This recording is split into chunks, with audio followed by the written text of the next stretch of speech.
आज दुपारच्या जेवणामध्ये कोळंबी असणार आहे हे बऱ्याचदा आम्हाला सुद्धा माहिती नसतं, कारण की जेव्हा मी आदूला सकाळी शाळेमधून घेऊन येते तेव्हा येताना मला जर ताजी ताजी कोळंबी दिसली तर त्या दिवशी दुपारच्या जेवणामध्ये कोळंबी. तसंच काहीतरी आज झालं.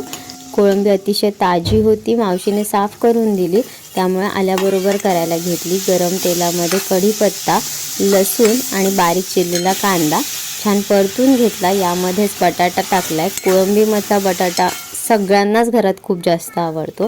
थोडीशी आलं लसूण पेस्ट, एक मोठा साईजचा टोमॅटो बारीक कापून घेतलाय आणि यातलं थोडंसं टोमॅटो मी बाजूला ठेवलाय आणि हाही टोमॅटो चांगला परतून घेतलाय यामधला कच्चेपणा जाईपर्यंत.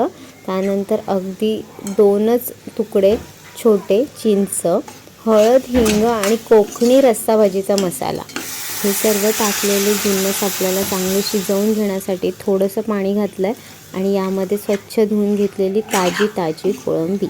आता कांदा, टोमॅटो, बटाटा, चिंच या सर्व टाकलेले मसाले यांच्यासोबतच ही कोळंबी यामध्ये छान शिजणार आहे आणि ही शिजता यामध्ये आपल्याला कन्सिस्टन्सी जशी हवी आहे रश्श्याची त्याप्रमाणे पाणी घालायचं आहे. थोडं भातासोबत वगैरे खायची असेल तर थोडा रस्सा हवा आहे, जसा की मी आत्ता केला.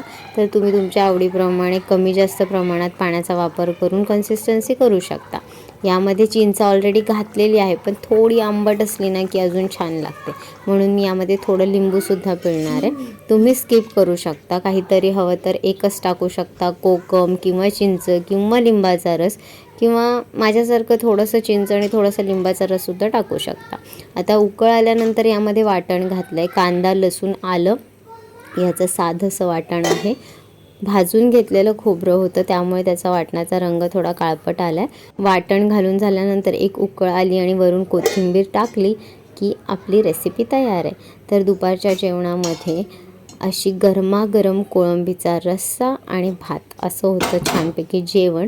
ताजी मच्छी असल्यामुळे दुपारचं जेवण थोडं जास्तच झालं होतं. म्हटलं आता थोडी हलकी फुलकी खिचडी करूया, फिक्की करूया, सगळ्यांचं त्यामध्येच होऊन जाईल. म्हणून तेल गरम केलं आणि कुकरमध्येच जिरं, राई, कांदा, लसूण त्याला चांगलं परतून घेतलं आणि थोडं हिंग घातलं आहे आणि हळदसुद्धा यामध्येच टाकून घेतली. आता हे सर्व चांगलं परतून घेतलं. आता मिक्स खिचडी करायची आहे, म्हणून मी तांदूळ, सालीची मूग डाळ, थोडीशी तूर डाळ असं सर्व धुवून घेतलं स्वच्छ आणि हे यामध्ये परतून घेतलं. सालीची मूग डाळ आणि तूर डाळ अशी मिक्स खिचडी करायला गेलो ना तर ह्यामध्ये हिरवी मिरचीची चव खूप छान लागते, पण मी इथे स्किप केली मुद्दाम, कारण मला प्रत्येकासाठी तिखट फिक्की वेगवेगळी नव्हती करायची, त्यामुळे मी फिक्कीच केली. त्यामध्ये मीठ टाकलं आणि कुकरच्या शिट्ट्या देऊन ही खिचडी तयार झाली. पण झालं असं की आमच्या इथे जे नेबर राहतात त्यांच्या सिलेंडरचा काही इश्यू झाला, त्यामुळे त्यांच्या घरामध्ये एक मुलगा आणि मुलगी जे छोटे मुलं आहेत, तर मग त्यांच्या जेवणाचे वेळेवर वांदे होऊ नयेत म्हणून मी तो कुकर जसाच्या तसा त्यांच्या घरी नेऊन दिला की ठीक आहे आता त्यांचं तर रात्रीचं जेवण होईल. त्यामुळे ती खिचडी काही आमच्या नशिबात नव्हती, म्हणून मी पुन्हा आदूसाठी थोडीशी खिचडी करायला घेतली. सेम प्रोसेस केली आहे. तेल घेतलं आहे, जिरं घेतलं, राई घेतली, मूग डाळ, तांदूळ आणि यामध्ये मी तूर डाळ नाही टाकली, कारण मी आता कुकरमध्ये नाही लावणार आहे, ही तर पातेलं तिच्यापुरतीच करणार आहे. त्यामुळे मूग डाळ लवकर शिजते पण तूर डाळ लवकर शिजली नसते, त्यामुळे मग मी इथे तूर डाळ आता स्किप केली. तर ही खिचडी बाजूला होत राहील. म्हटलं हे तर झालं आदूचं, मग आता आमच्यासाठी तर माझ्या नंतर लक्षात आलं की दुपारी कोळंबी भात जेव्हा केला होता तेव्हा त्यातला सफेद भात थोडा उरला आहे, तर ह्या उरलेल्या भाताला छानपैकी फोडणी देऊन मस्त तो परतून घ्यावा असं वाटलं.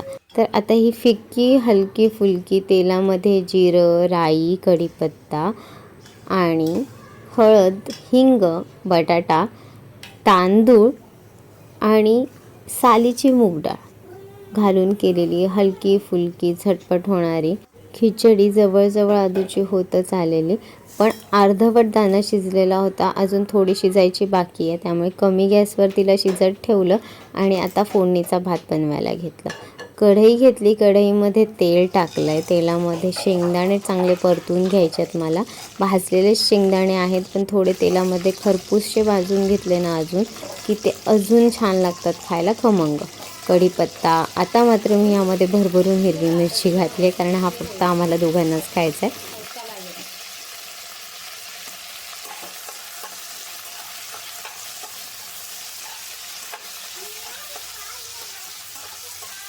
शेंगदाणे बऱ्यापैकी खरपूस भाजून झाल्यानंतर यामध्ये थोडंसं हिंग आणि हिंगसुद्धा चांगलं परतून घेणार आहे. आता यामध्ये मी टाकणार आहे हा बारीक लंबा चिरून घेतलेला कांदा.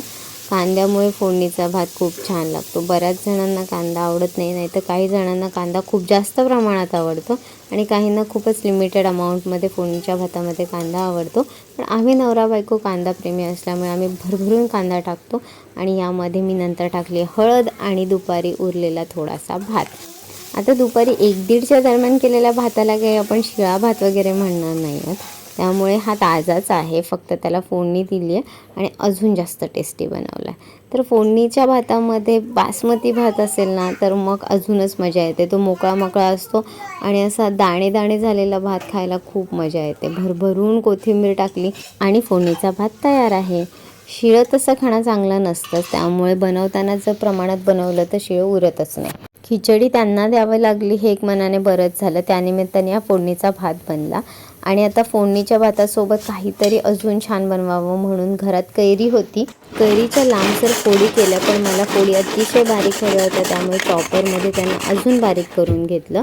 बारीक चिरलेली कैरी बाजूला काढली आणि चॉपरमध्ये अर्धा कांदा, खूप सारी कोथिंबीर आणि बारीक चिरलेली थोडी कैरी घातली. त्यामध्ये मिरची पावडर टाकली आणि थोडीशी साखर आणि मीठ आणि हे अजून बारीक करून घेतलं. चॉपरमधून हे बारीक झालेलं मटेरियल बाहेर काढून ठेवलं. आता हे जे डब्यामध्ये काढलं आहे ना, इथे ही रेसिपी संपलेली नाही आहे बरं का. ह्या रेसिपीमध्ये आवर्जून साखरच खूप छान लागते. तिखट, गोड, आंबट याचं एवढं परफेक्ट कॉम्बिनेशन आहे ना. हां, आणि आता ही रेसिपी संपली नाही म्हणत होते ते यासाठी, कारण की आता हे बारीक चिरून घेतलेलं सर्व साहित्य यामध्ये कच्चं तेल घालायचं आहे आणि मस्तपैकी मिक्स करून घ्यायचं आहे. कच्च्या तेलामुळे ह्याची चव असली भारी लागते ना, मी सांगू नाही शकत. तुम्ही करून बघा, तेव्हाच तुम्हाला समजेल. तसं कैरीला बघून तोंडाला पाणी सुटलंच असेल तुमच्या, तर तुम्ही नक्कीच ट्राय कराल. मला माहिती आहे अतिशय सोपी रेसिपी आहे. नक्की करून बघा. जेवणानंतर काहीतरी थोडंसं गोड खायला देशील का गं मम्मी, असं विचारल्यानंतर मला आदूसाठी एक गोड रेसिपी बनवावी लागली. तर घरामध्ये केळी होत्या. केळीच्या साली बाजूला कडून त्याचे अर्धे तुकडे करून घेतले. त्यानंतर मी इथे चॉकलेट घेतलं आहे. तर इथे मी डार्क चॉकलेट वापरलं आहे. त्याच्यामध्ये कोका पर्सेंट मोर दॅन 75% आहे आणि यामध्ये रोस्टेड आल्मंड आणि रोस्टेड कॅश्यूज टाकलेत क्रश करून. ह्यांना स्टिक लावण्याचा प्रयत्न केला पण ते निघत होतं, त्यामुळे मी फक्त हे बनाना डिप केले आणि रेसिपी तयार झाली. आजची स्वीट डिश ही होती.